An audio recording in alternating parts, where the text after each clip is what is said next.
Welcome to another video. Here it is, my follow-up video to what I experienced and the issues I ran into when trying to get back onto the market board business, with making some decent gil. And I can tell you, it worked.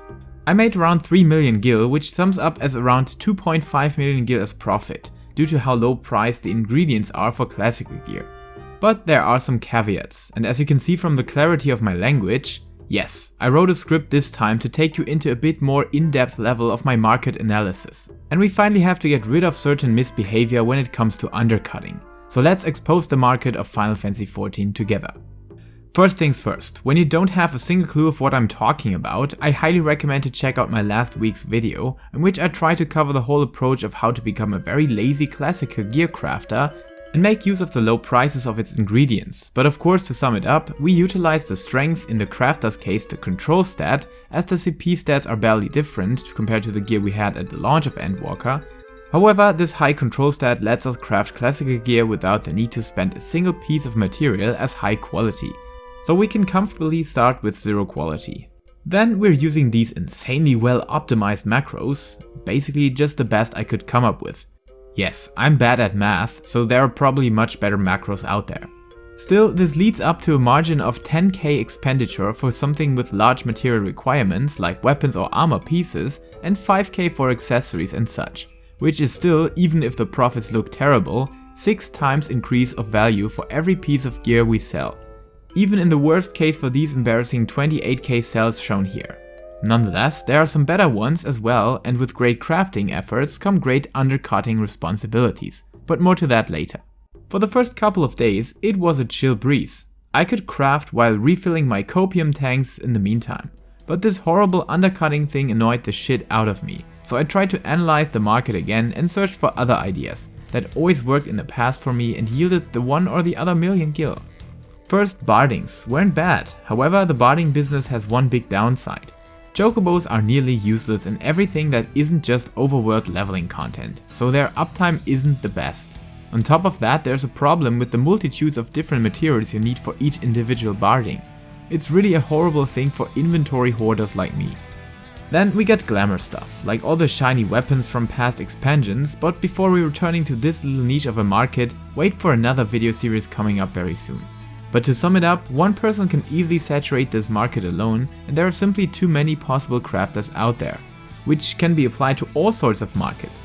Then I stumbled over Exarchic or Neo-Ishgardian gear, while the latter had insane material prices to make it not worth spending time on.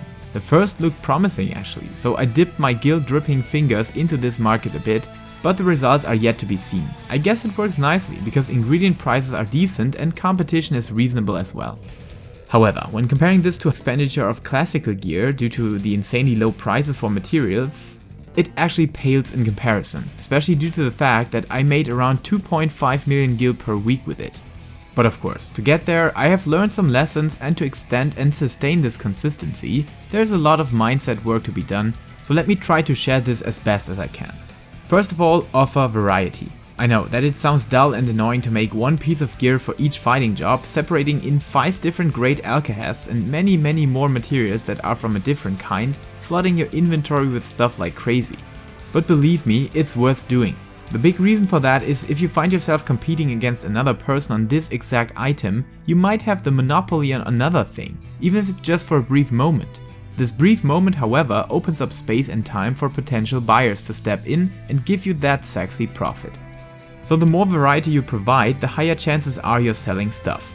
Furthermore, the crazy price fluctuations might increase your profit significantly as well, so make use of this in the process.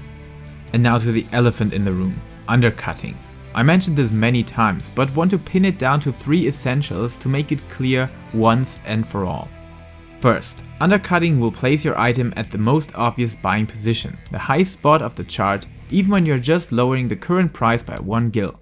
This will attract the buyer's common sense to always get the lowest priced item, if they're not forcing themselves to swim against their train of thoughts.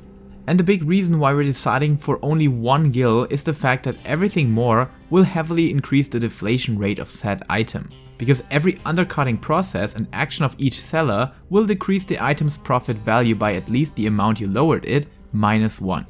And believe it or not, this market is so heavily saturated that a total number of undercutting processes per day can reach up to 100 times.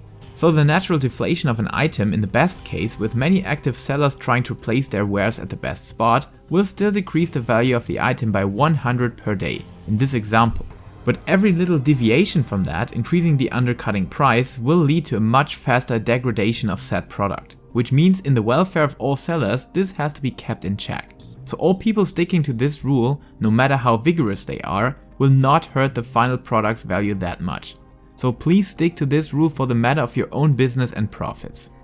My personal tip to handle the whole undercutting process is to read the exact number shown on the recent price, read it out loud but with one customization, that you're reading out the already modified number, which is the current price minus 1.